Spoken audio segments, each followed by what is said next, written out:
If you watch our present so-called president, he spends most of his time either in his child or his parent ego state. He never gets into his adult ego state unless he's reading off the teleprompter. And he is such a poor reader that oftentimes he makes mistakes and then he is instantly in his child ego state right in front of your very eyes. It's absolutely fascinating to watch it happen. Speaking of our president, a lot of people say that racism has risen under him. Anybody who doesn't say that hasn't been paying attention. It absolutely has. The kinds of things that are being said in this country today are things that he has said for the last 2 years. He has said them publicly, and he got elected because he said them publicly. We have a group of people in the United States of America who were in response to 8 years of a black man in the White House and the possibility that they might have from 4 to 8 years of a woman in the White House will elect anything that walks and can chew gum at the same time. Last election, as far as I'm concerned, was a direct response to having a black man in the White House for 8 years. And it's time to change the White House to the President's house. This is ridiculous. To call the place where the President of the United States lives the White House, it sends the wrong message. I remember when Richard Nixon said to a group of reporters, "I'm trying to save the White House for you white people." That says it all. And at that moment I thought, well, wait a minute. Now this is something that has to be changed, and it has to be changed. Nothing can stop an idea whose time has come. It's time to change the name of the White House to the President's house or the President's residence, which has a nice ring to it, don't you think? Let's just say that President Trump is trying to bring the country together like he said he would do.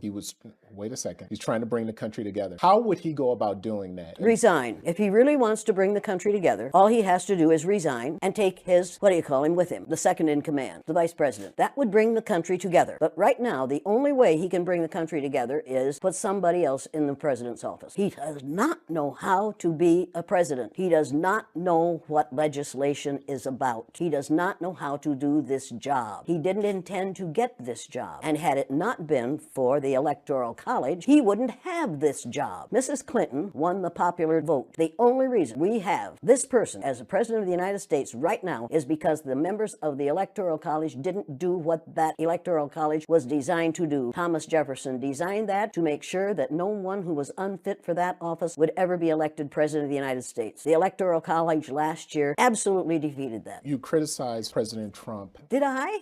One thing that a lot of people have criticized former President Obama on was not speaking out on race enough. Do you think he failed in that? What if he had spoken out enough on race? Imagine what would have happened to him. The man is still alive. Do you remember Dr. Martin Luther King Jr.? Do you remember Malcolm X? Do you remember all those people have been killed not because of the color of their skin, but because of the fear of white people, that someone who isn't white is going to look better, sound better, act better, do better than they do. Mr. Obama was the president of all of us. He wasn't just the president of black people. He was the president of all of us. The man who's there now is and claims to be the president of the people who look like him. When he says, "Make America great again," what he's really saying is, "Make America hate again." And until people in this country and people in this world get it into their heads that the first modern human beings that evolved on this earth were black women, they evolved in sub-Saharan Africa about 280,000 years ago, and every human being on the face of the earth today has the memory of those black women's genetic structure in their genes.